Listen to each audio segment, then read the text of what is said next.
Well, there are ways of kicking off a weekend, and then there are ways of kicking off a weekend, but surely in a sporting context, this takes some beating. A red, raw atmosphere on a raw evening in Cardiff for the opening fixture of a Six Nations Championship in a World Cup year. And it's Wales against England, like it will be in that World Cup 7 months from now.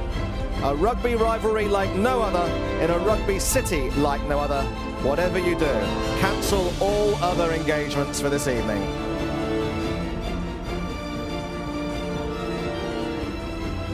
And this is the first weekend on the carousel that takes the Six Nations over the next 7 weeks to Ireland, England, Italy, Wales, Scotland and France. We're here in Cardiff tonight, we're in Rome tomorrow afternoon, and we're in France tomorrow evening.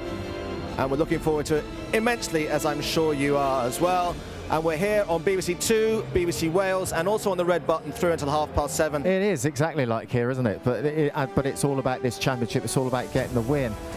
If Ireland win it, they could look at getting an easy passage through to the semi-final, but they're likely to face Scotland. But that, as Jonathan has said, is 7 months away. Today is about their strategy, their tactic, what Schmidt has been asking them to do.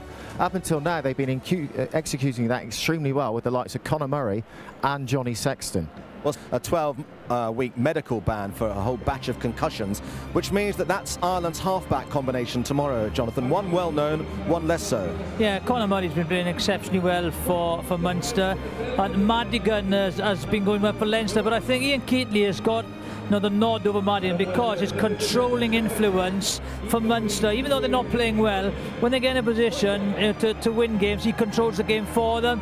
So he's not as flash as Madigan, but also the advantage of playing week in, week out with Conor Murray has given him the nod to play for Ireland. Well, this game in Rome tomorrow was actually won by the Italians. It's that time of year again, in the depths of winter darkness, a ray of sporting sunshine to carry us all into spring. The greatest annual rugby tournament of them all starts by turning Cardiff into a carnival city on a Friday night to welcome thousands of England fans to Wales. Italy play Ireland and France play Scotland tomorrow, but in the context of the Six Nations Championship, there really is nothing quite like this.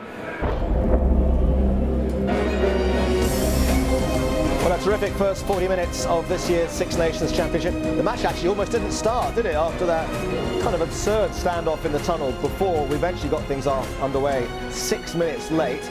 And very early, England found that if you give penalties away, Lee Halfpenny punishes you. And after that, Rhys Webb's try, and he's almost becoming Wales' go-to try scorer in international rugby, put Wales 10 up. But that was a great kick by Mike Brown, brilliant play by Anthony Watson, who's had a tremendous first half. But another penalty from Lee Halfpenny extended the lead for Wales. He then missed one, mind you, of course, remarkably. George Ford kicked a penalty for England, and then in a brilliantly orchestrated drop goal right at the end, they knew exactly how long there was to go on the clock, Wales. It meant that Dan Bigger drop goal means it's 16 points to 8 at half-time. We keep looking at all these figures, match in, match out, but you just pick up obvious ones there, 8 turnovers to 2. Wales against England, but actually England have made more metres with the ball in hand, but the possession and the territory have been pretty even. But the bottom line of it is, the top line, it's 16-8 to Wales. Didn't know where that sentence was going there, but anyway. Clive, what do you think? It's the first game of 3 this weekend, the opening weekend of this year's RBS Six Nations. Tomorrow we're live from the Stadio Olimpico, 2 o'clock for Italy against the defending champions Ireland, and then from 4:30 tomorrow on BBC One, it's France against Scotland, live from the Stade de France. Scotland haven't won there since 1999. And next week, if the great love of your life is sport, then you're really going to be in clover.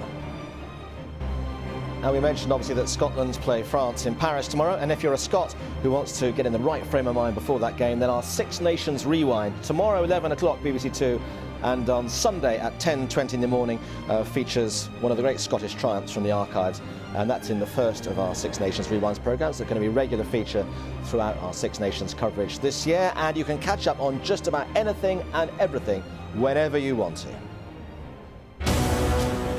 And whatever your thoughts on what's happened over the first 40 minutes here, over the second, what might happen tomorrow, or over the course of the next 6 or 7 weeks, give us a shout. The Red Button Forum, we're also on BBC Two Wales, by the way, takes us through until 10:30 tonight. So we mentioned the replacements and the substitute.